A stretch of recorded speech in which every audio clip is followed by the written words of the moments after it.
Okay. So it's just a bit echoey. Today on the show, we've got Genesis 6 conspiracy author Gary Wayne is going to be joining us today. He is a Christian contrarian who has maintained a lifelong love affair with biblical prophecy, history, and mythology. His extensive study has encompassed the Holy Bible and Gnostic scriptures, the Quran, the Bhagavad Gita, Gilgamesh, and other ancient scripts, languages, and secret society publications. Gary, welcome to Conflict Radio. How are you doing today? Doing very well, and thank you for inviting me to your show, and really looking forward to the conversation tonight. I think we're in interesting times, and I think everything we're going to talk about, no matter which direction we go, is going to be very pertinent to what we're starting to see happen around us today. Yeah, and we've kind of, I guess, left this open because, obviously, we're going to talk about your book, and we're going to talk about the plan to enslave mankind. And I already see a comment in the chat about how we've already been enslaved for centuries. What would you say to that? What would you say to that? The people Well, I think that's actually true, except that there's more to the narrative than that. I mean, what we do know is that Satan is the prince and the god of this world, and the bloodlines that they created are the upper nobility class and the ruling class, and they've had control, but they don't have absolute control. And that's kind of what they're marching towards. They don't want to have anybody disagreeing with what they want to do or what they're saying. And so, yes, we have been enslaved. We have been well brainwashed. We've been well prepared for what is coming, but we're not quite there yet. And we're just starting to get into their end game because they want this rendezvous with destiny that's called the end time. Right, and you would say that Armageddon is kind of what everybody's hunting for, right? I mean, the Indians, their word for Armageddon is rebirth. Yeah, I mean, they're looking at that as that nexus point where they move into the new Atlantis or the new age, and they have a lot of different words for it. And you're going to see them promise a lot of counterfeit things, like a counterfeit millennium, and that they're going to offer godhood in the physical world for those who are worthy enough to be included in this new age that they're trying to bring about. But to get there, they need to go through this rendezvous with destiny because they think they can win. They've been deluded by their gods and their fallen angels and the demons that they can win this battle. They can't, but that doesn't mean that they don't believe it. And so one of the things that I think that people really need to understand is it's not important whether or not we believe everything that they say. It's what's important is that they believe it, and it's what they're doing with that belief that's important to us.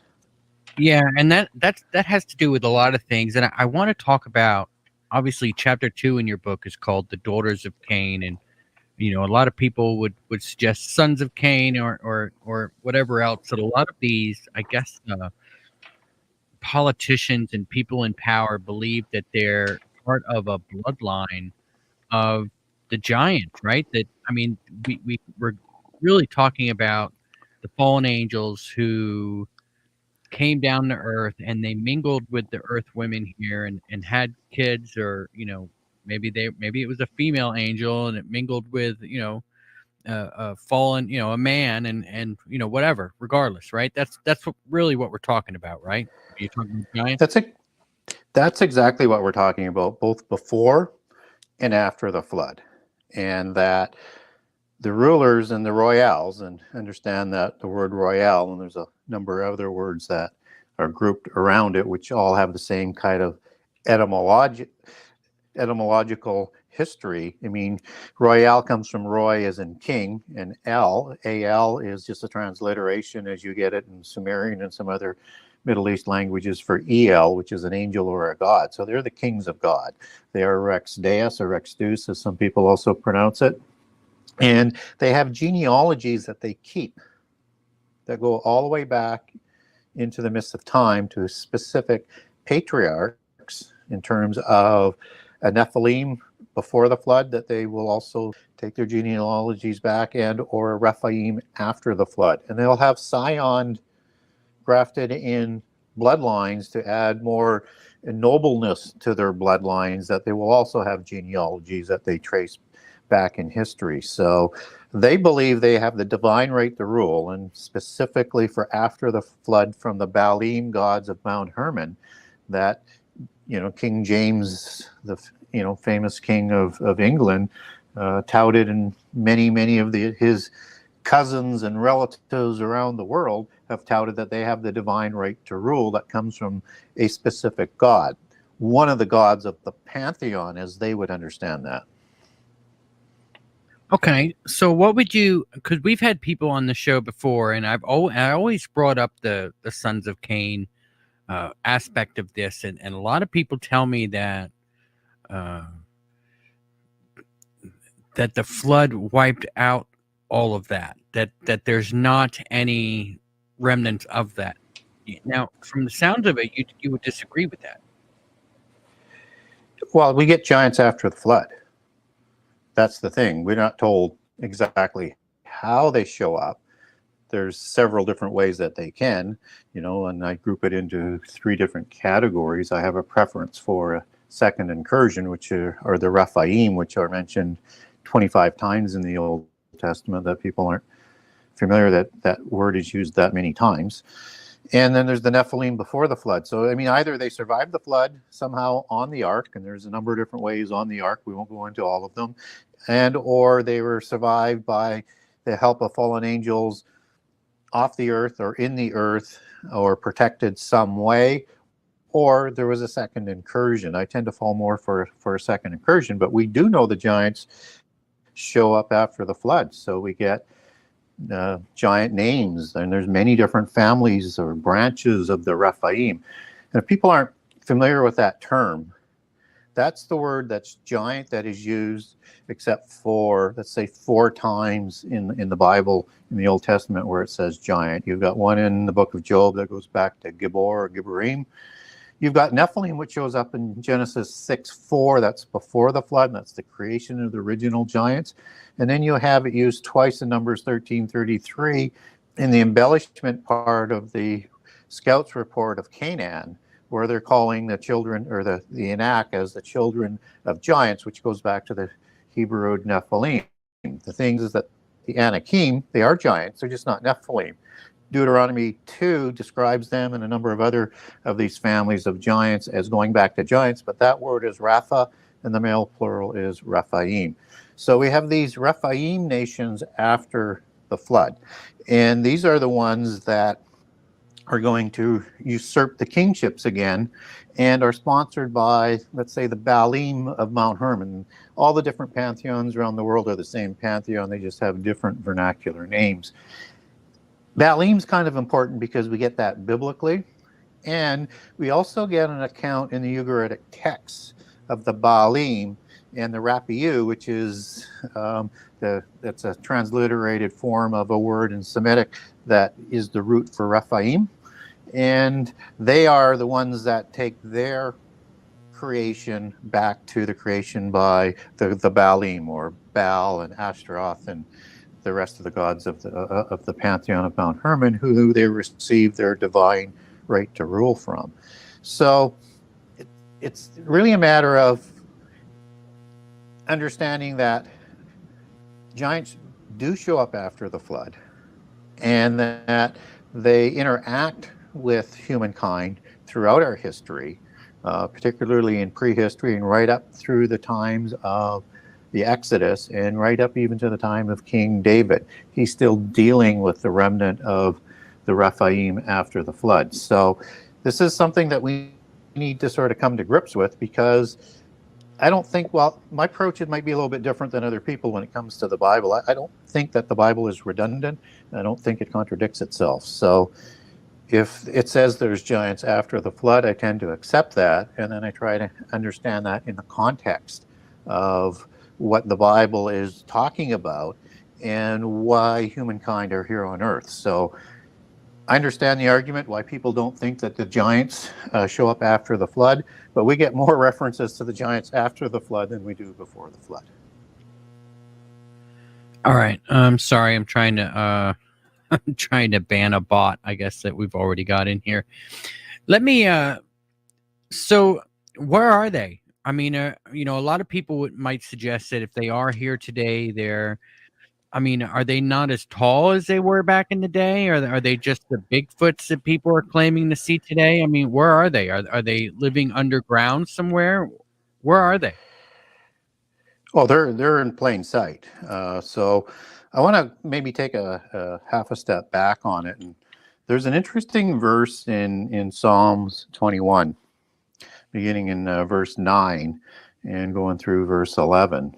And I'm just going to read it just so that people can understand why it's important to understand this history as we look at the end times. So it says, "Thou shalt make them as a fiery oven in the time of thine anger. The Lord shall swallow them up in his wrath, and the fire shall devour them." So we're talking about the end time here.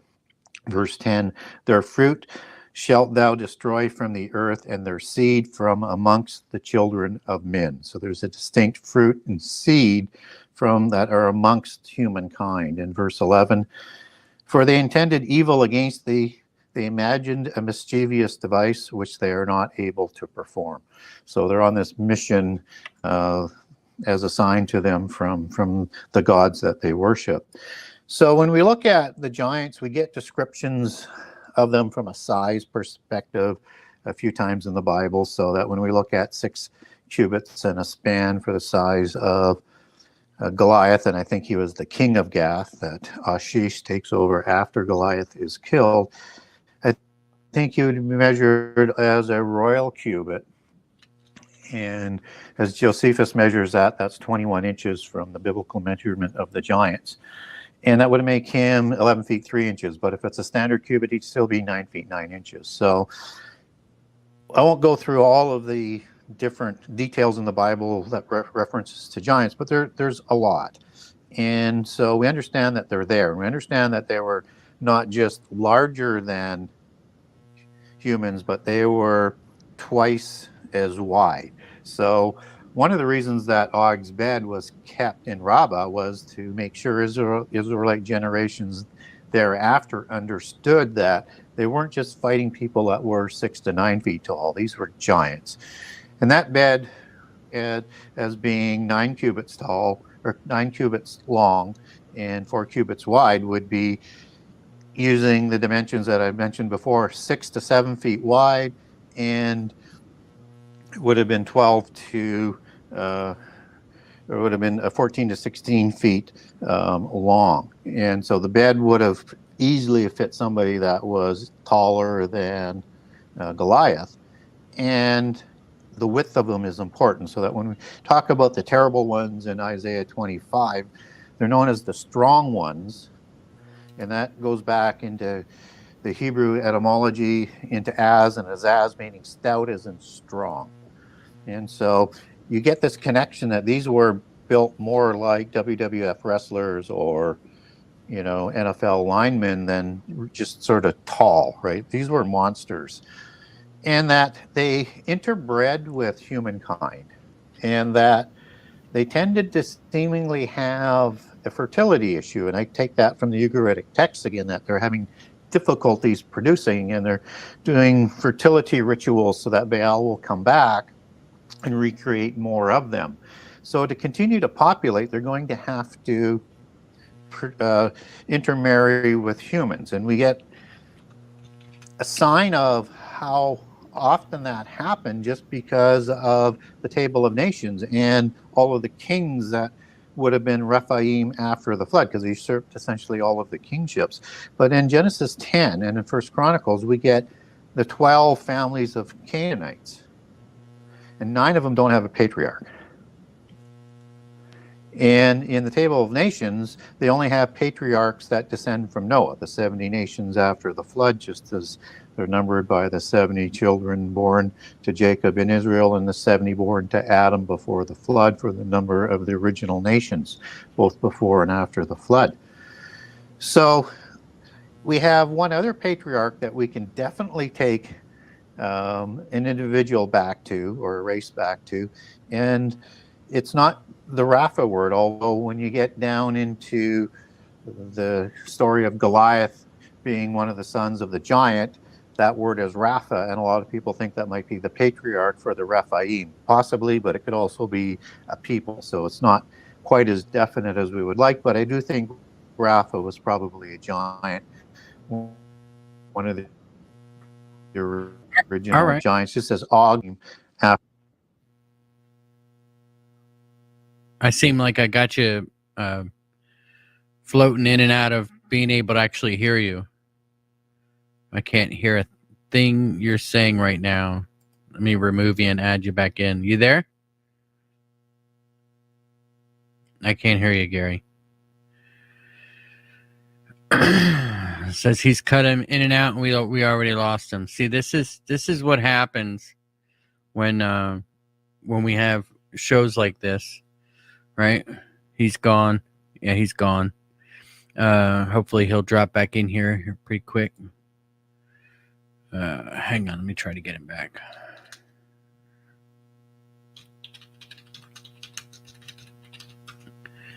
All right, so they're blotting him in and out. Looks like he's totally offline, and the bots are here, just about as strong as ever, aren't they? Goodness sakes, I hit this guy already, and the same one comes in, and he's totally gone. He's not even online on. Here he is. He's come back in now. Might have had to. All right, so guys, this is what happens. See, we start talking about things that we need to talk about, and all of a sudden we start getting jammed up. And I find it funny that this happens. I mean, I have other guests on here, and we'll do an hour and a half, 2 hours, and there's never an issue. Let me try and send him another link. Unbelievable. Yeah, you see how we're slammed with bots. They're trying to flood the channel with who knows what. And it's funny because I'm even more probably targeted now than I was a few weeks ago because I got banned for. Here we go. Here's Gary. Hang on, guys. All right, Gary, we got you back. Yeah, can you hear me now? Yep. Excellent. I wonder what happened. Always, as soon as you left, we got swarmed with bots. Is that right? Wow. Yeah. Wow. So they must have booted you off for a minute. All right, guys. So I don't know how far I got into that rant I was on, but we were talking. I think we were talking about that. I was into the Canaanites, and I was saying that the Canaanite. The Canaanites are really the sound of the sons of Cain, right? Well, they're the sons of Canaan, and he's the son of he's a Hamite, so we have his genealogy after the flood, but 9 of the 12 tribes don't have a name. That's because they would have intermarried with the Rephaim. So either daughters from Canaan and or Sidon and or Heth, and probably all of them intermarried with the Rephaim. And that's why the patriarch's name isn't listed there, because the Table of Nations only lists individuals that have a human father, right? So it's a patriarch for humankind.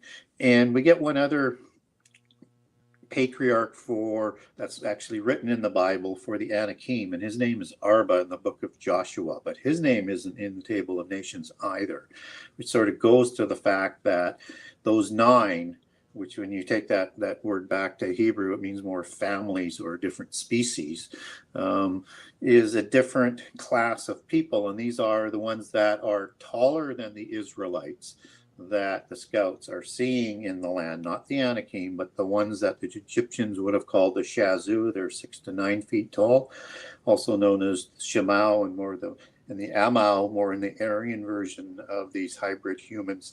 But they lived amongst the Rephaim. And so you get 2 different classes of giants that are discussed in the Bible. And once you start understanding that these are the people that Moses and Joshua ran up against in the conquest of the covenant land, it starts to give you a whole different perspective on history. All right, so I'm trying to bump your sound up a little bit. Sounds a little different than it did last time. So don't change anything. I'm just equaling you out. So hopefully that sounds a lot better for everybody. Yeah, I You know, changed devices too so that I reconnected in with something else.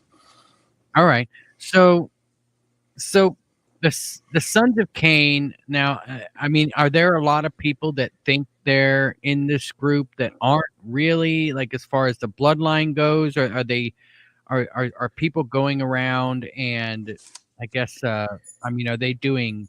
Obviously, they're doing DNA tests on everybody. They're trying to find out exactly who's all in this bloodline, right?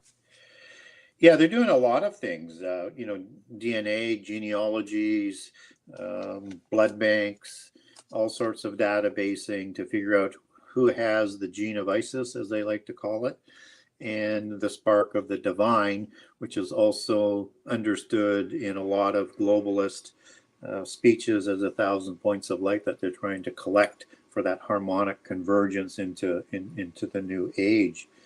And that seed has been sort of intermixed with humankind throughout the generations. And I don't know whether before we got cut off, I had talked about that they had a fertility issue that's talked about in the Ugaritic texts. And so they need to intermarry with humankind.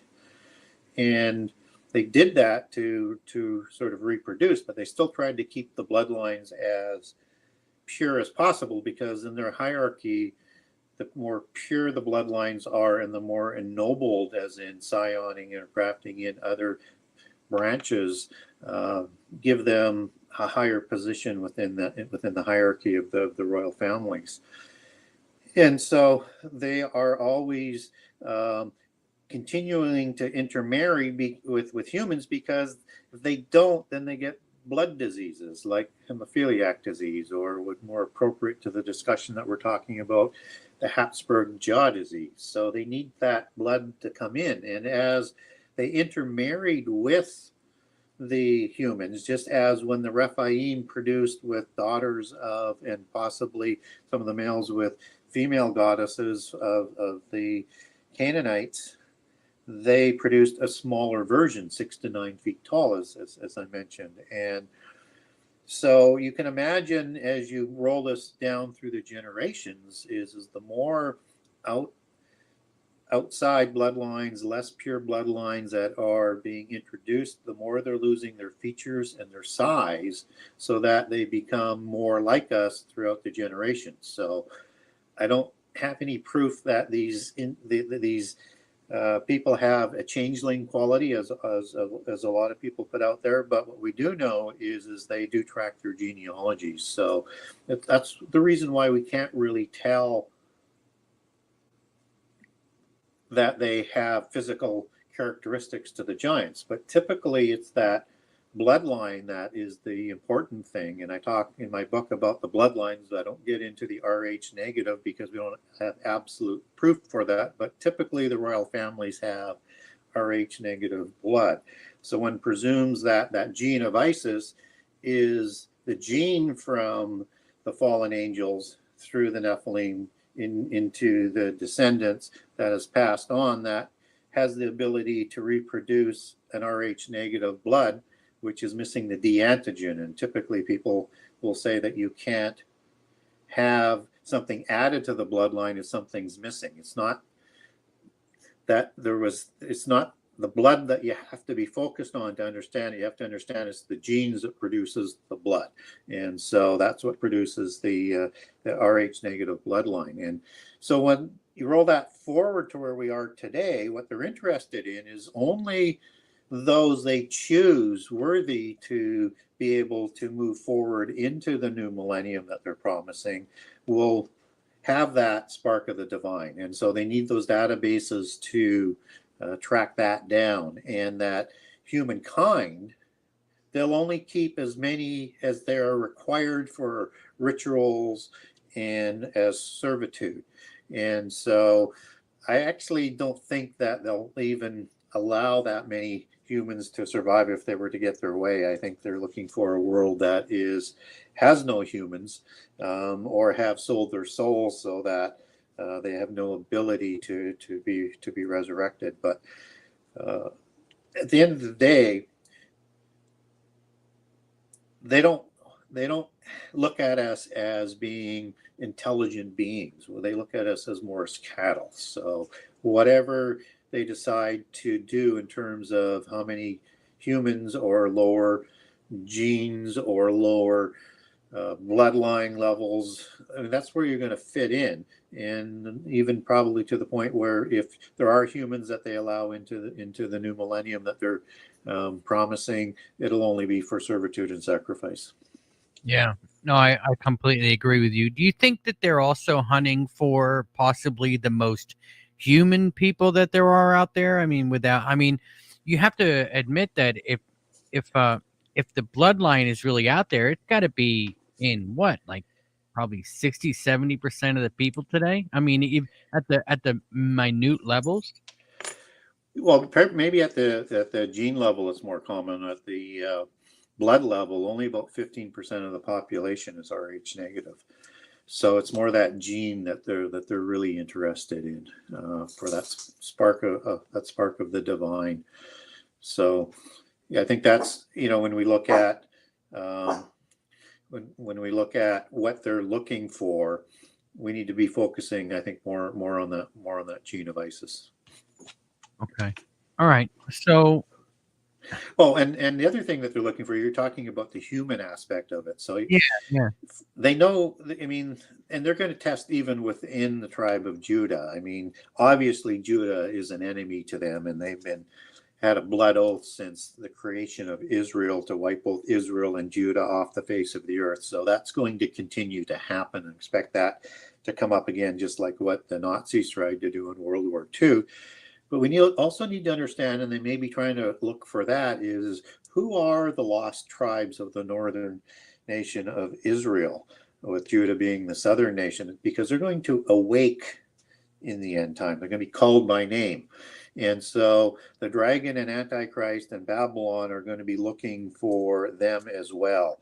And obviously with Christians, this is more of a grafting in from faith as opposed to being the descendants of Israel and Judah. But they're going to be hard after Christians as well, because Christians at this point are more fearful to them, because Judah has not accepted yet, and Israel hasn't awakened yet to accept Jesus as the Messiah.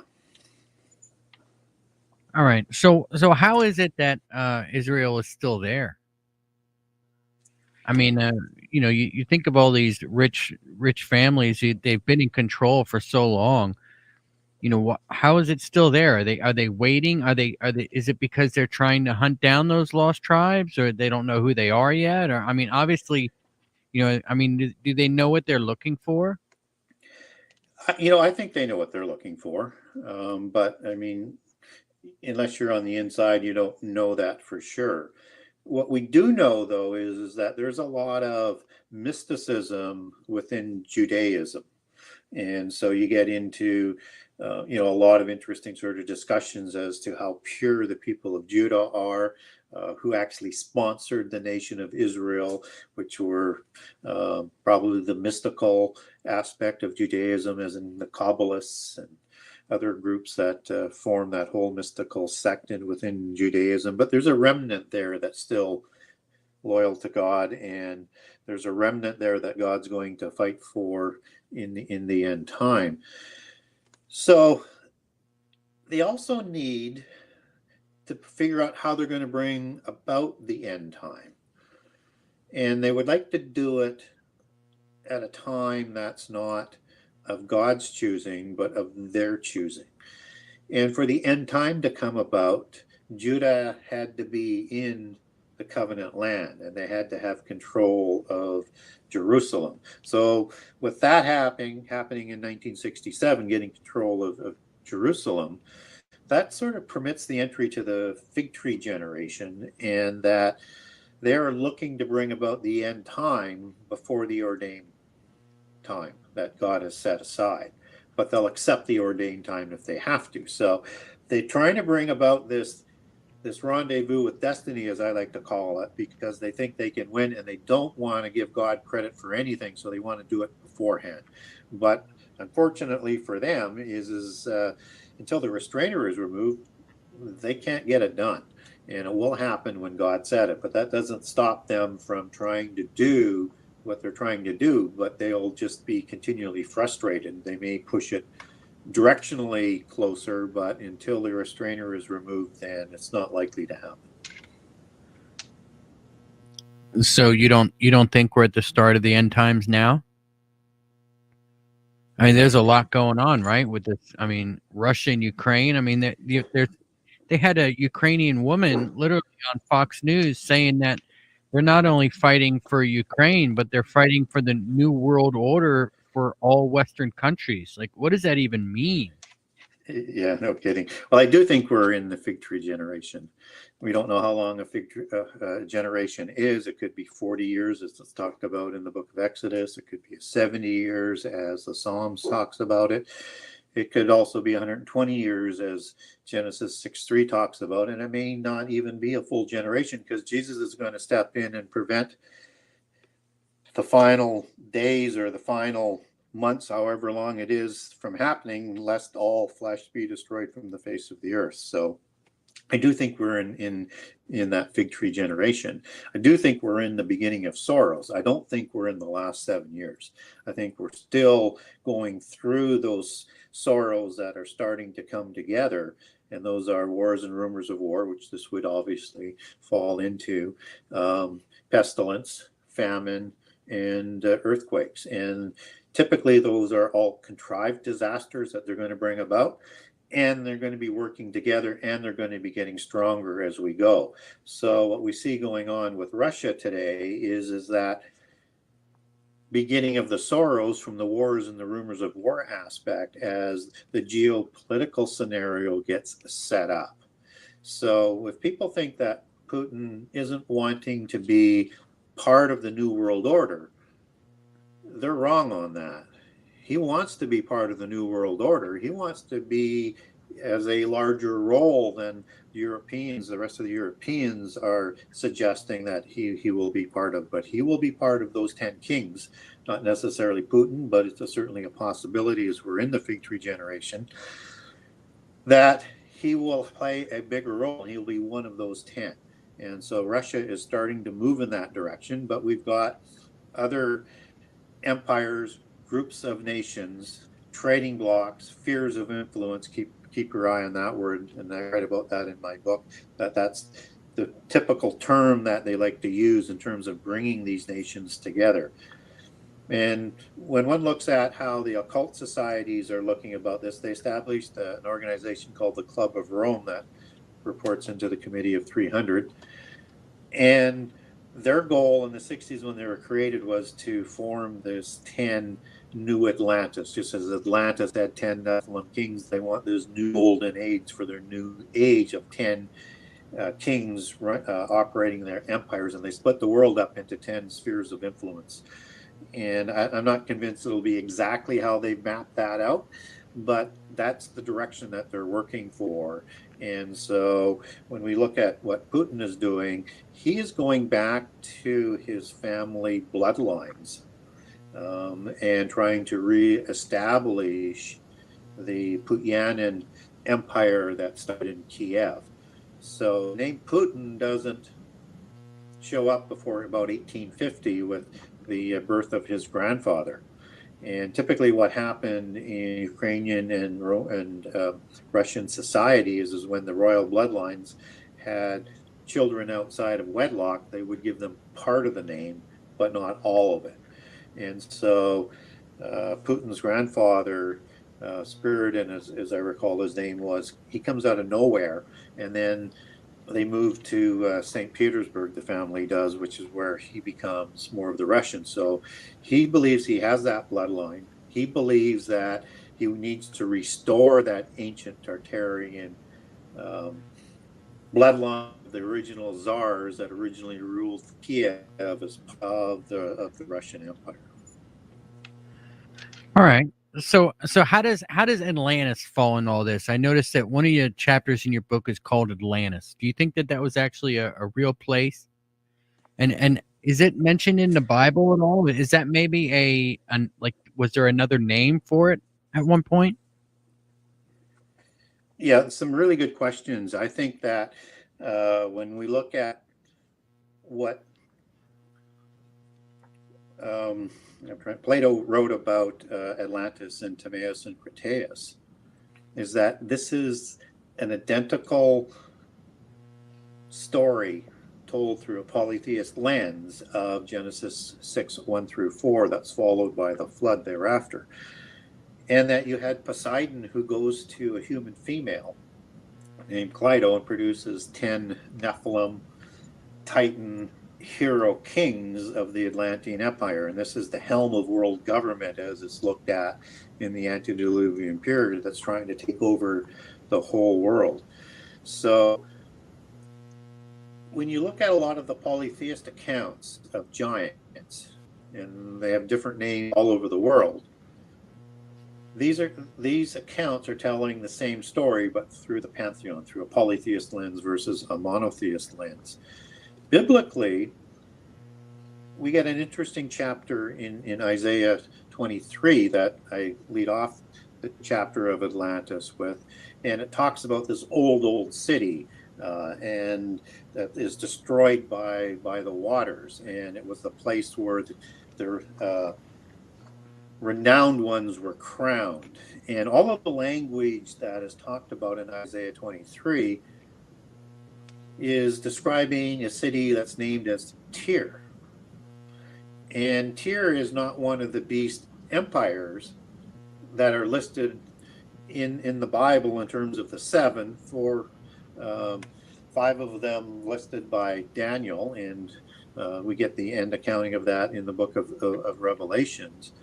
But it is closely associated with the beast empires after the flood, and it is the banking arm and the merchant arm of what Atlantis will be sort of seen as in terms of it being a city in the end time, just as Babylon between Revelation 14 and 18 was said, I think, 9 times that it's a city, as well as everything else that it's known for in terms of end time prophecy. So you have to understand all the aspects of Babylon, but understand it's going to be a city as well as a universal religion, as well as a merchant organization that handles all the transactions, as well as a political influence that's going to bring about 10 kings that are going to form the 10 king 7th empire, with Antichrist becoming the 8th, as Revelation 17 talks to us about.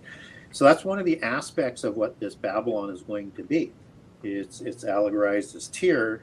And there's an interesting character that wrote the history of the Sumerians for the Greek name of Alexander and the kings that followed him, that split the empire into 4, is that in antiquity, according to the Babylonians, is that Atlantis was this ancient city that is also allegorized in polytheism as Babylon.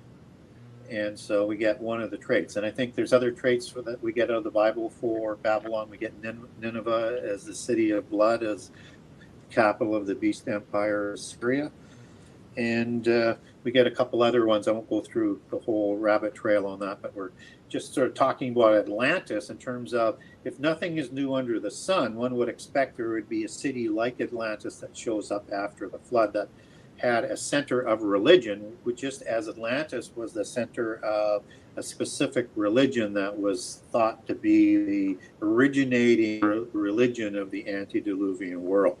So there's a lot of parallels to Atlantis with Tyre to the end time, and that if it's going to be like the days of Noah, which is one of the overarching signs for the end time, just as the fig tree generation is that I've talked about is the second one, and then the beginning of sorrows, which comes at the beginning of the signs in Matthew 24 and 13 and Mark 13, is the other overarching sign.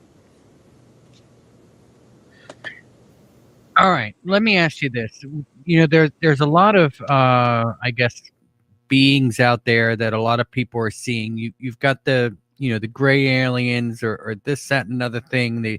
These spacecraft flying around. We've had Scott Mitchell on the show that swears that the spacecraft or I shouldn't say spacecraft, but the craft, the unidentified flying objects that we're seeing are really fallen angels, and that these gray beings could be an artificial intelligence, kind of, uh, synthetic being. What would you think of that?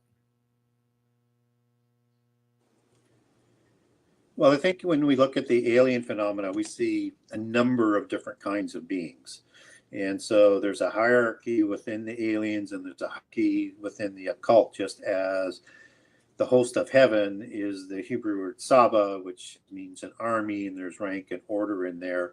And the fallen angels would have a similar ranking and a similar host, and counterfeiting, exactly everything that's done, which is their MO. And within organizational structure, there's going to be another group of a couple of groups of beings right at the bottom.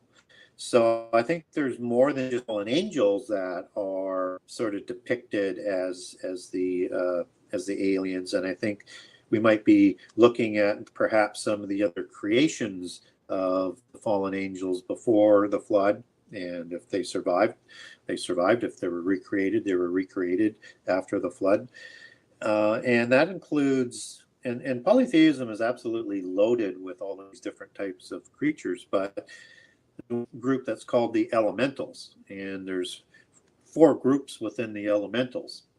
3 of them we would recognize as the fairy people, and I'll get back to them in a second. And the 4th one is the salamanders, and they're more the reptilians, and they're larger the than the elementals, which are little people, but not as large as the Nephilim were. So there's a hierarchy within that bottom end of their organizational structure. So the elementals has 3 different groups in it. One's a good-looking one. One is like leprechauns, which are mischievous ones, and then the 3rd one are the ugly. And within the ugly ones, you get ones like the dwarves, as they're picked in the Lord of Rings, for example. They make the weapons, so they would make the weapons for the Rephaim and the Nephilim, and for the gods, and so, or the demigods at least. So one of these in that ugly is called gnomes, and within that group, there's one that looks after the genealogies and the technologies, and they have, we'll call them spaceships for lack of a better word, that come through these portals, which are fairy domens and fairy shays and fairy mounds, in from another dimension into this world, and they kidnap people. They do sexual experimentation on them, and put a couple of these sightings in my book about the fairy abductions. I didn't know it was a fairy abduction. You would say it was a gray alien abduction because they're described exactly the same. So I think there's going to be a whole host of these aliens when they're finally introduced to us, because going to get people just absolutely flabbergasted in terms of confusing them as to how they understand who we are. And I think it's designed to overturn every sort of preconceived idea that people had before, and particularly to weaken the faith of the Christians. All right. So how bad is all this going to get? All right. First off, let's just throw it out there, and this is what I see from what I've been hearing about, and from what I've been kind of studying. What I see, I mean, you're up there in Canada. If you think Trudeau was doing what he wanted to do in regard to the trucking protest, I think you're wrong. I think he's taking orders from the same people that Biden's taking orders from, the same people who give the orders to the UK government and everybody else that's on board with this new world order transition, this great reset thing that they're doing, the Soros and party at Davos and all of this that's controlling everything, obviously is controlling Ukraine. You have Russia, who isn't letting their banking system go into, be taken over by, the Schwabs and the Rockefellers, the whole deep state banking system. And this is what Russia's fighting. And, from what I can see, is this what you see as well? Well, you have to understand the nature of the globalists, and they all are working in the same direction. There are competing factors, and it's consistent with their religion and their belief system that you have white magic and you have black magic. You have good kings and you have bad kings, and on and on and on with their dualism, that all work the same aspect. So they just sort of classify bloodlines that aren't cooperating as well as they would like as being, sort of the dark side, the dark forces. But it's all polytheism. That's the thing that people have to keep focused on, and they're all trying to bring about the end time. The thing is though, that there can only be one dragon Messiah that rises. Even though Jesus tells us to be made anti. Yeah, you're breaking up pretty good again.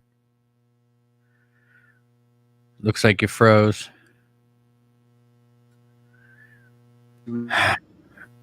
It's trying to come through. Man, you must be in a bad internet spot or something.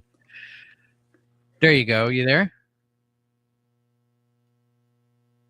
Oh, I thought I heard you for a second there. There you go. You're back now, right? Yeah, I can hear you. We got you back. We lost you for a little bit. I see. Yeah, can you hear me? Yeah. It sounds pretty good. Yes. Okay. Yes. Can you hear me all right? I can. Yep. Yeah. No, you're crystal clear all the way through. We got you back. Could you repeat the last couple minutes of what you just said? Because it was in and out. And we were talking about the dualism. Is that what we were talking about in terms of the good and the evil side of polytheism? Yeah. Yeah. So when we look at Putin fighting against the New World Order, he's only fighting against it from a perspective that he wants to have a larger role. He's not against this New World Order. He's just trying to, as I say, to get a better position for it. So this is typical dualism that you have, like white magic and black magic. You have good witches, you have bad witches. You have good Nephilim heroes like Hercules, you have bad ones. And it's that typical sort of dualism that they have embedded inside of their religion. And it doesn't mean that they're not part of the same organizational structure. But here's the thing, is there can only be one dragon Messiah that takes over. And that Jesus tells us that there's going to be multiple antichrists, and that's repeated in the epistles of John. And so we need to be aware there's going to be competing bloodlines and antichrists who are trying to become that ultimate Messiah of the world, the false Messiah. And so they're going to have wars as this sort of comes about, and they're all jostling for position. So we ought not to look at Putin as a hero. He may be against the Western people at this point in time, but they're going to be part of that whole Nephilim world order, as I like to call it, as part of that 10 groups of nations, and the Russians are going to be a big part of that. All right. So the Nephilim Wars, do you think that that's what's coming up, or that is something that has already passed? Well, I never rule out the possibility that there's going to be actual giants here again, however that comes about. But what we do know for sure is there's going to be the descendants of the giants. What's interesting, though, is in Daniel 2, as you get into about verse 40 when in the metallic empire aspect is you get the descendants of these metallic empires that are going to mix their seed with humankind as part of that last empire.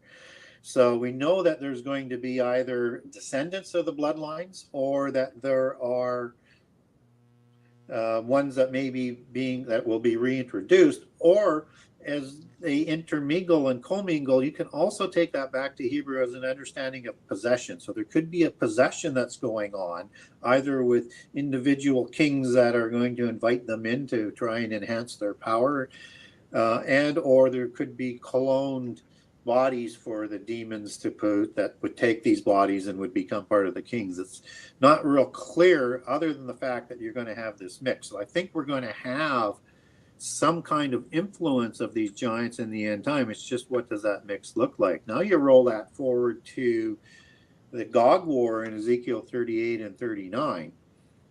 And Gog is not a patriarch that's listed in the Table of Nations. Magog is, which is a name of one of the descendants of Japheth as they moved into Scythia, into that area, and I think probably took a name of a giant because not Poseidon, but Iapetus, which is the parent god, that Poseidon seemed to move up and take over for. But Iapetus had several sons, and the three most famous ones are Albion, Gog, and Magog. And so this is Gog of Magog, the chief prince of Meshech, which is seemingly the root word for Moscow, coming from the Scythians, who migrated into the Ukraine and then also into Russia. And Gog, what's interesting about that word is you take that back to Hebrew and to the Greek form, it actually is also defined as an end time Antichrist type figure. And so we need to understand it in that sort of understanding. And this is the same war that is described in Joel 1 and 2, with Joel 3 being the time of Armageddon and the time of decision in the valley. And it is also the same war that is in Revelation 9, because the beings in Revelation 9 are the same beings that are in Joel 1 and 2. So this is going to be the war of giants that's very close to the midpoint of the last 7 years, because that in Revelation 9 is when the abyss is open, and that's when not only the fallen angels are coming out of there, the ones that were locked in, but also the worst of the terrible ones that were locked in there and were slain on the earth for doing and did terrible things, as recorded in Ezekiel 32, where they're in the sides of the abyss, as Ezekiel 32 talks about. With, I would presume that the fallen angels would be more in the center of the abyss in the underworld, and they're let out then in Revelation 9, and that happens before the midpoint. And I think that's going to be the counterfeit Armageddon that Antichrist comes to power on, so that he can complete an important part of his credentials as the Messiah coming back at Armageddon. Armageddon's still going to be over 3.5 years away, but that's going to be his sort of deception.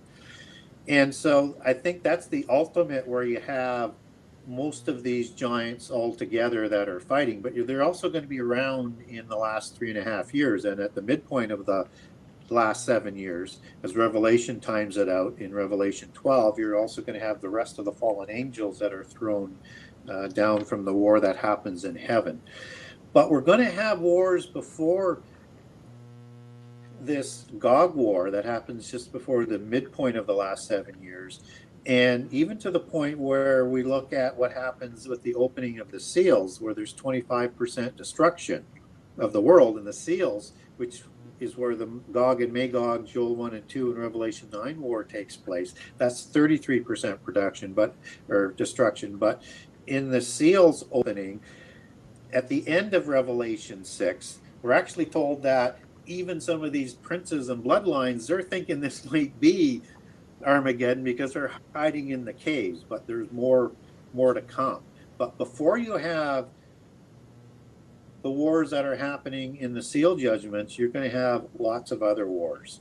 as the geopolitical scenario splits into the ability for Babylon to unite the world with these 10 kings over these 10 groups of nations around the world. And that's what we're starting to see happen right now. But we also need to see those sorrows, those birth pangs, working in conjunction with the other three. And I think we're going to see more of that because they're all related, basically. All right. Do you think any of the seals have been opened yet? Any of them? No, not yet. Not yet. All right. And also, I also look at Revelation 2:8-9, where it says there's going to be 10 days of tribulation. And I look at that as being the same language as in the prophecy of weeks, and with the last week being 7 years. And that I would expect that as Babylon is rising, there's going to be tribulation that happens at least 3 years before the start of the last 7, as there will be tribulation of the saints to a whole new level that's reflected in Revelation 7, and the affliction, which is the Greek word thalipes, which is tribulation, same word for tribulation, that Jesus warns us about, that will produce the saints that are martyred in the tribulation, the first 3.5 years of the last 7. And so I think that we're going to have lots of tribulation before that's increasing, just as the birth pangs are going to be increasing. So we're going to see lots of looks like Armageddon, lots of looks like what happens in the seal judgments and the trumpets and the bowl judgments, because they're the same catastrophes. What happens as you go through that fig tree generation is that they'll get stronger. But Babylon is going to need to happen before the opening of the seals, because that's the woman that rides the beast of the empires. So when you say Babylon, you're talking about Iraq, right? I mean, that area? No, I'm not.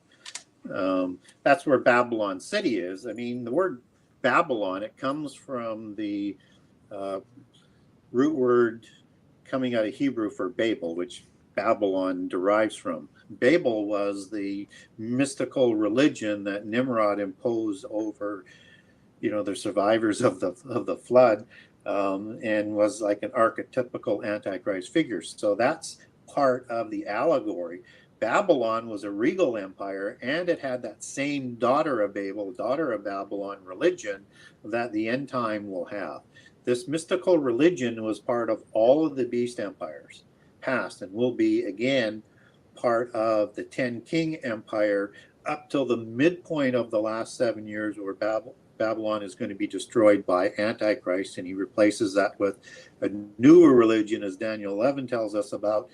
And as Revelation talks about in Revelation 13, that people will be forced to worship Antichrist and Satan. And as 2 Thessalonians talks about, this is the time of the abomination, when he crowns himself as king in the temple. So Babylon is not necessarily a place in Iraq. We don't know exactly the city. I think Rome is probably a more likely possibility for the location as a city. But as we talked about earlier, it's also a universal religion. And it is also a political entity that's going to bring about this 10 king empire of the end time and control them as she rides those beasts, just as she rode all of the beast empires past. And it will be this commercial organization. So we need to understand it in sort of all of those aspects as to what Babylon is. And so Babylon, and Babylon is destroyed. I forgot to mention this in the other details I was providing in Revelation 17, after the 10 kings hand their power over to the beast for 1 hour. And then Antichrist sets himself up in the temple. So Babylon is a very, very, very important organization. I think it probably best fits with the 7 hills in Rome, that were the 7 hills of Romulus and Remus, and understanding that the Vatican Hill is not in outside the old city. It's sort of a sister hill to the Palatine Hill and the Sibylline prophecies and polytheist religion from that sort of aspect. So wherever it's going to be, and it may not be in Rome, but we're told very clearly that the seven are seven hills and seven kings. It's not either or. And the seven kings are the seven kings of the seven empires, with Antichrist being the eighth. But it's also this religion that is going to sit on seven hills, and it's going to deceive the world through its sorceries, which is the Greek word for pharmakeia. So we should look at those kinds of impacts of the pharmaceutical industry and everything that it does in terms of giving Babylon a lot of its control to be set up for the end time. All right. All right. So give me just a second to address the listeners here. Please give us a thumbs up. It does help the algorithm, and it gets more people over to the channel. To subscribe, make sure you're subscribed and hit the notification bell if you want to know when we go live, so you can participate in the questions. And we are at that point of the show. If you have any questions for Gary, now's the time to put it in the chat. We're obviously have a ton to talk to Gary about, and we're not going to get everything in this show. And he already knows this. We know this.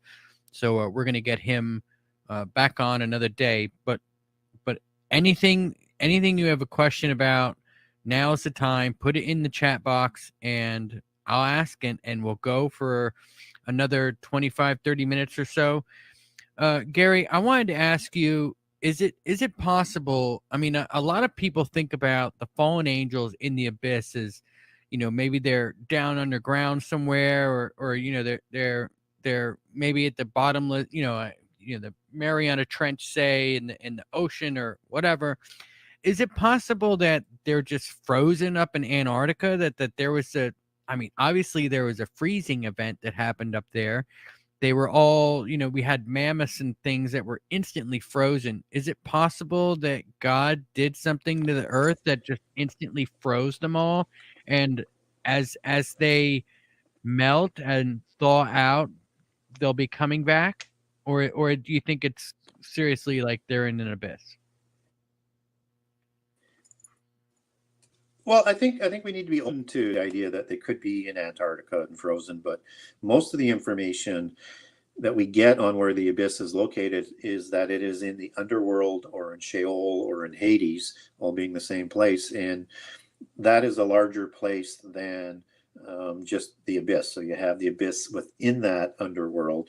Typically, the underworld is in the earth as it's understood, and I think probably in a different dimension. So that occupies the same space, but it's on a sort of different wavelength in sort of layman terms. So I think that's probably where it's located. And again, we have, like with I just love the Ugaritic text on some of this in terms that it talks about the Rapiu, which are the Rephaim, as we talked about earlier, and they and the gods would go back and forth between the underworld as travelers through these portals. And so I think there's a lot to it, that it's in a different dimension, as opposed to being just physically in the earth. So if they're in a different dimension, is it possible for humans to travel back and forth between those two dimensions? Yeah, I think so. And it would seem that there's some sort of technology or something that you may need to be able to do that. But yeah, I would think that would be possible. I think the place that we can't go to, that's in a different dimension, until we're given a new body like Jesus, in terms of having this immortal body, is after the resurrection that we would get that, would be to heaven. So that's a completely spiritual location. And the only person that's in there, for the most part, that we get biblically told is the Word who became flesh and took that flesh back to sit at the right hand with Jesus. And so that'd be the only place where I think, unless you have a body that is created to be able to go between heaven and the physical world, that would be the only place we wouldn't be able to go if there are other dimensions, and I think with biblical information to understand there's at least. All right. I guess I'm losing you a little bit here and there as you're coming in and out of. Okay, I guess you muted yourself probably for me to talk. Are you there? Yeah, I'm there. I'm All right, there. you must Yeah. be in an iffy internet situation, or they're messing with you. It is stormy here today. That may have something to do with the internet connection. Okay, so I've got some questions for you. The druid up now you're gone.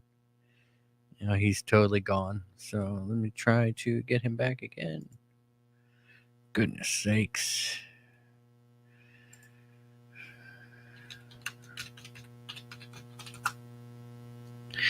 All right, guys. So unfortunately, these things happen. It's live radio. It's always more fun anyway than doing, I guess, a recorded show. More importantly, I think it's more fun to have you guys in on the question time and everything else. I really do enjoy that format, and I think that dealing with things like this from time to time, it's a lot more fun than doing a recorded show. So I guess we're waiting for him to come back on. He's active now, but I don't know. He might be trying to do something here. Let me get him another link. Copy to clipboard and send it to him. All right, so we're trying to get him back on. I guess he is in a storm, I suppose. So that's half the thing. I'd scroll down and look at your comments, but I don't want to lose my place in the questions. Antarctica is getting boring, Dr. Strangelove says. Antarctica is kind of getting boring, but I mean, that could be, something going on there. I noticed Lou's got some stuff going on. Lou Alexandro. Here we go. Gary Wayne's back in there. Let me. All right, Gary, I see you. You're back on the show. You might want to kill your video stream. There you go. That'll save you maybe some. Yeah, I even checked my upload. It's very high, so I'm not sure. But we do have some stormy weather here today. Maybe that's affecting the internet, or maybe there's just gremlins in on the system today. Yeah, I was telling everybody this is a lot more fun doing a show this way than doing a pre-record. So when you do a show live, you just have to deal with certain problems like this. The Druid says, "I believe our future has changed. We follow Hopi and Mayan prophecy. I found the red dragon preparing to devour the virgin birth. It was the blood moon between the legs of Virgo, the virgin." Now, I'm sure you've heard all about the Hopi prophecy, right? I find it interesting. I'm trying to find somebody from the Hopi tribe that wants to come on the show and discuss this prophecy. It's really fascinating about how it came down. Do you know about it, the Tower of Babel, and how that they were sent in 4 different directions, and they each had their own 2 tablets? Yeah, the Babel story is told in the Aztecs and the Quiché Maya and in many cultures around the world. And end time prophecy is a part of many polytheist religions. Just again, it's seen through that polytheist lens. So I think we need to be aware of those things. When people talk about the red dragon and the virgin, they're typically talking about Revelation 12. That's going to be utilized, I think, in a lot of different ways, and probably not how it was meant to be in terms of how I approach prophecy, in terms of how it should be understood. Astrology tends to come into play in a lot, and that's not something that of biblical prophecy. Am I breaking up again? Yeah, but you're back now. Hello? Yeah, just go ahead. Okay. Yeah, so I think we need to be careful in terms of how we try and take just small pieces of prophecy and put too much focus on that. I mean, we have to consider all of prophecy and how it fits in with the rest of prophecy so that we don't get the chronology wrong or the understanding wrong, and everything's kind of has to fit. So I know there's a few years ago when Revelation 12 was said to be, this is, somewhere in the last 7 years that we were supposedly in already, that rapture was coming, and had all of these astrological things out there to make a very convincing case, but it was just out of order of the rest of prophetic chronology. So we want to be careful in getting ahead of biblical chronology, and we get an actual time of the event of Revelation 12 with 3.5 years that are left of that fleeing Judea at the time of the abomination that's talked about in the book of Daniel and in Luke, Mark, and Matthew. That's the time when they flee, and they're going to be protected by God for 3.5 years. So I don't think we're there yet. Do you think the rapture is something that's really going to happen?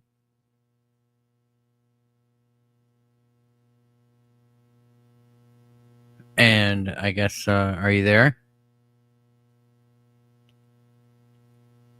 All right. Well, we've lost you again. Oh man, Gary, you there, man? Well, we might have to wrap the show up early. I've got all these great questions, and it really is too bad that I lost you, Gary. Let me remove him for a second. Gary, you there? All right. What a total bummer. And I was going to ask about the 7 churches. I don't trust Sapphire. You work for the Mason bro. Gary, up, and he's off again.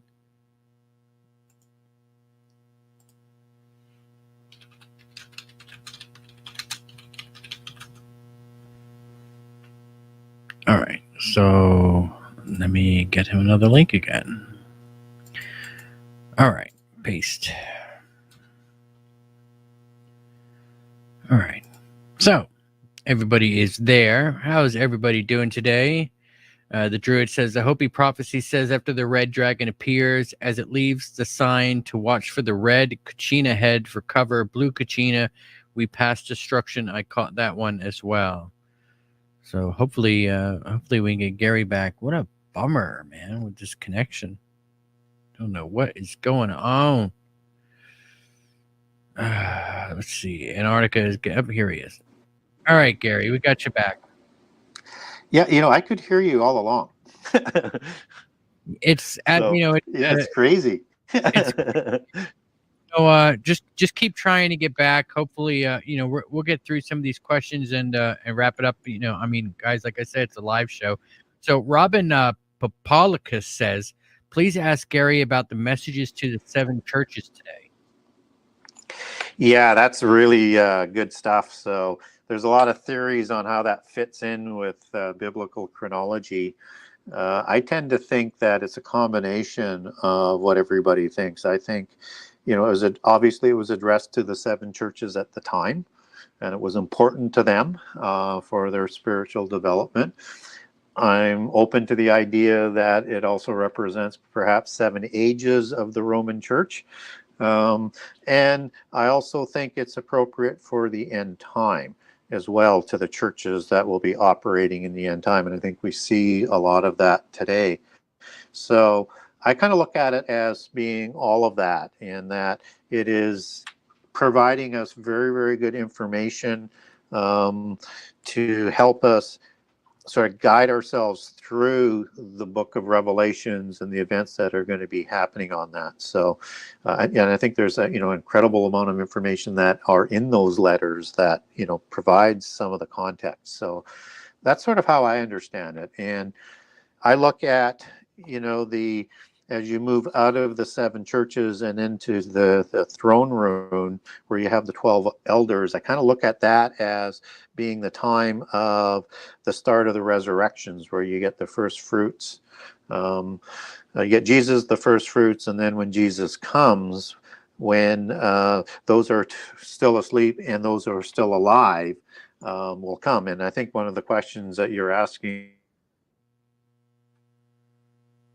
All right, and see there, he just disappeared. There, you're coming in and out again, Gary. Earlier, that unbelievable. All right, well, I guess we got you back here. Sapphire Elf says, "Do you think the words in the Bible for specific entities come from more archaic languages with etymology of words, or do you believe Christians made it up their own words?" And that was for the types of beings that are. I missed the first part of that question. Yeah, specific entities, and yeah, I guess so, right? And that's not a bad question. Like, did they create the word, say, devil or demon, or did they pull those words what they thought it was? Well, I think they're words that were common throughout the world. So, demon, that's the Greek word daemon.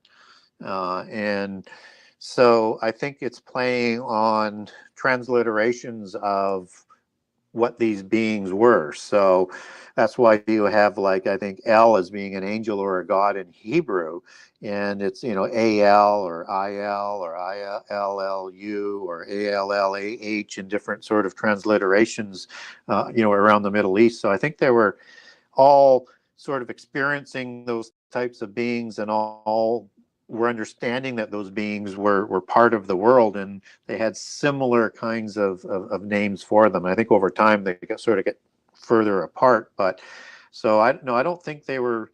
I don't think they were sort of made up by more modern languages. I think there's a typical etymology that takes it back closer to the source. All right. Vash has a good question here. What do you think about AI, CERN, and WEF?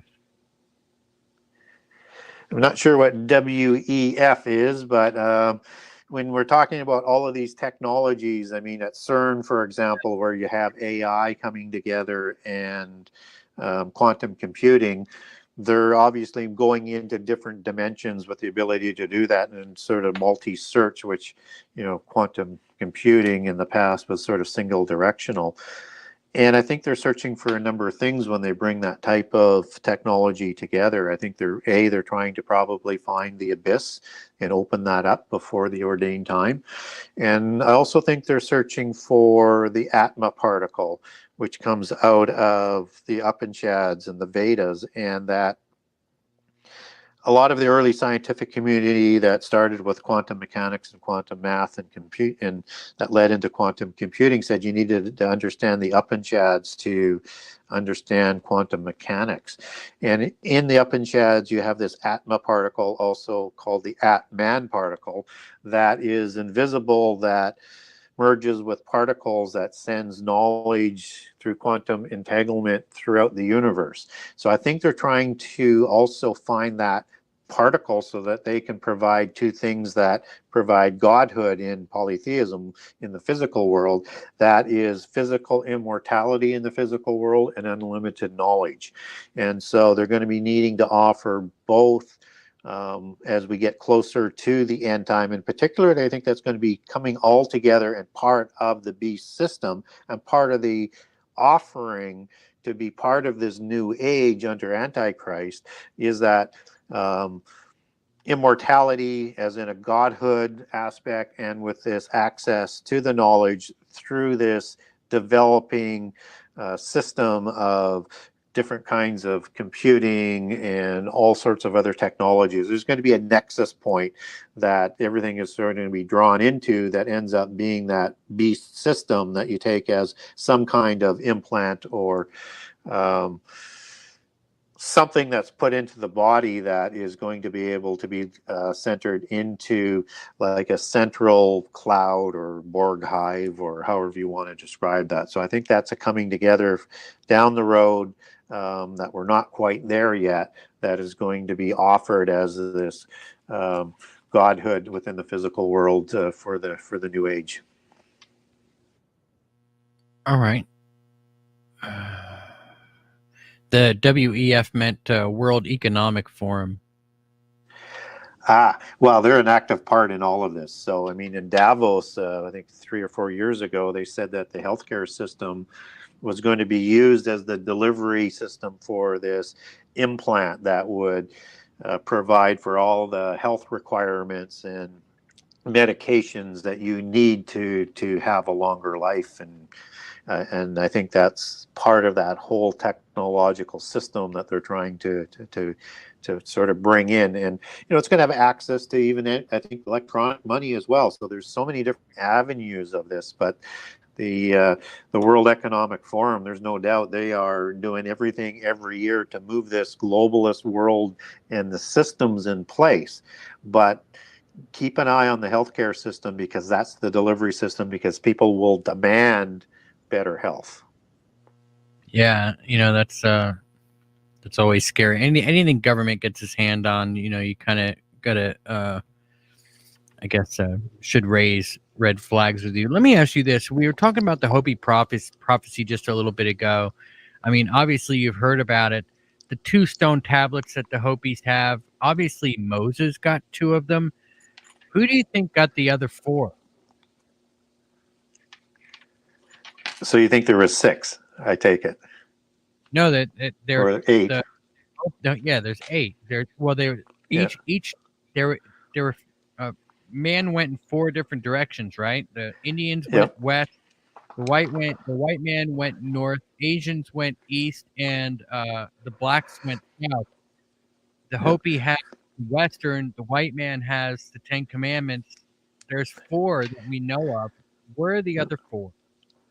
Well, we don't know. I mean, I think it's an interesting mythos that there would be more, but the time on the chronology doesn't sort of coincide. So when you have a disbursement from Babel, that's way before Moses. So the timeline, and Moses receives the tablets at that time. So I suppose the gods, if from that sort of perspective, could hand out the tablets at any point in time that they want. But the tablets that Moses has just has the laws on there. Now in polytheism, there's a mythos that there's something called the Shatia, which was more of a sapphire type of gemstone that was seemingly held all the knowledge of the world that it would ever have. That was also part of it, but that's not sort of a biblical accounting. That's more from the mystical accounting. So as far as other religions having similar types of tablets, I think that would not be unusual from a Christian perspective, because as a Christian, that I obviously have a bias as is that they tend to have similar things that are in Judaism and in Christianity, just as there'll be all these things that are counterfeited to make sure that Antichrist is perceived as the true Messiah, even though that he won't be. So I think that's quite common. Now, what would be on all of those different tablets? I mean, I don't know, but it's certainly conceivable that they would have them. But I don't think they're the same. They're a different grouping than the 2 from Moses. All right. Let me ask you this: do you think that the Ark of the Covenant is going to play a role in anything that to come in the future, or is that lost forever? It's not lost. I mean, Revelations has it depicted in heaven. I think there are, again, copies of the Ark all around the world, so I expect that they're going to be drawn, pulled out for the last 7 years.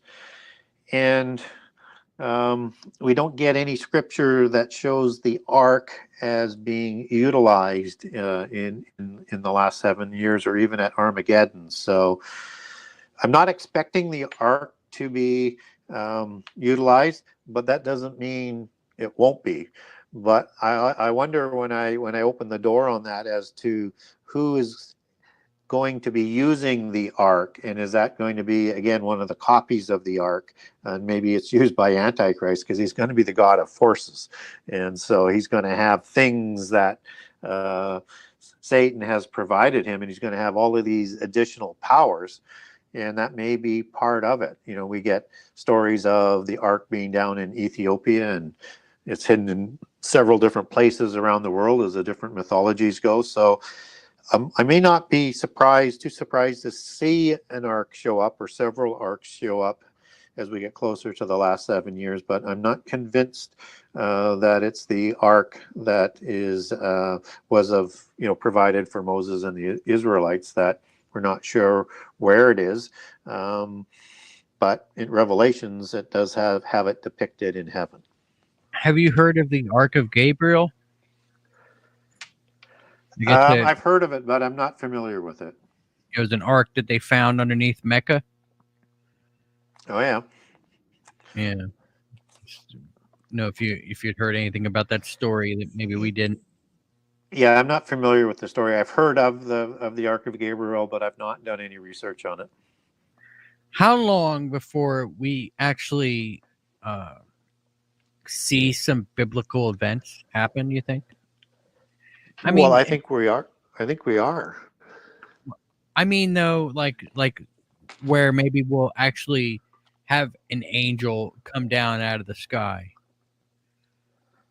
You think something like that's gonna be like on TV, or do you think we'll lose TV long before then?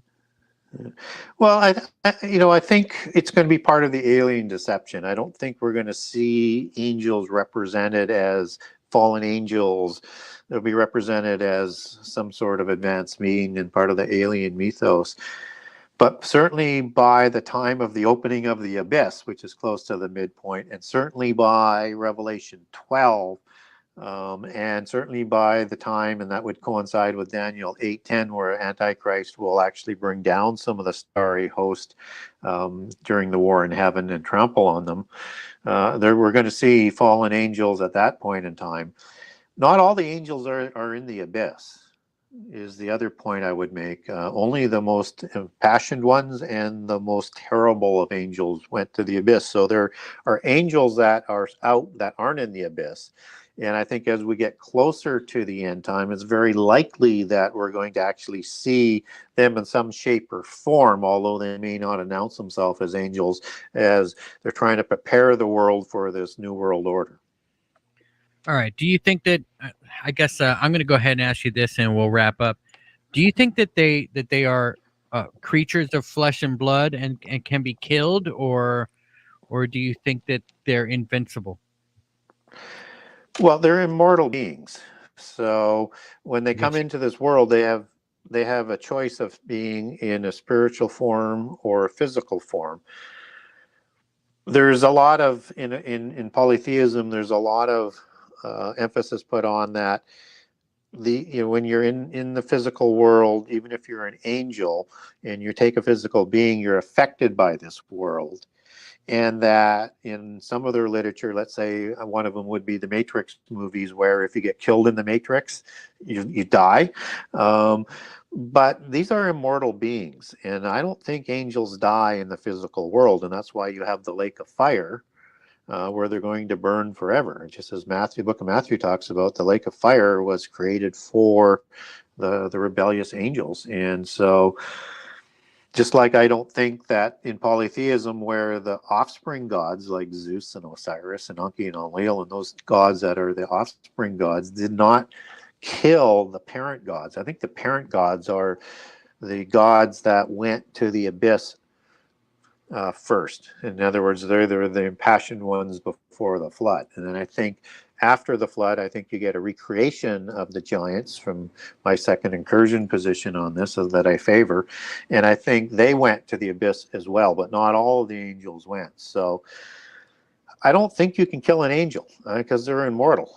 Maybe God can completely destroy them. He has the power over all things. But to me, immortal is pretty much an absolute word. All right. All right, Gary, you want to tell everybody where they can find you? Yeah, the best way to get a hold of me is through my website, which is the Genesis6conspiracy.com, Genesis6 with the number 6conspiracy.com. And on there, you've got to contact the author. So if you want to get a hold of me, ask me a question, or looking for some information on stuff, just get a hold of me there. And it may take me a while to get back to you with the volume of traffic, but I will get back to you.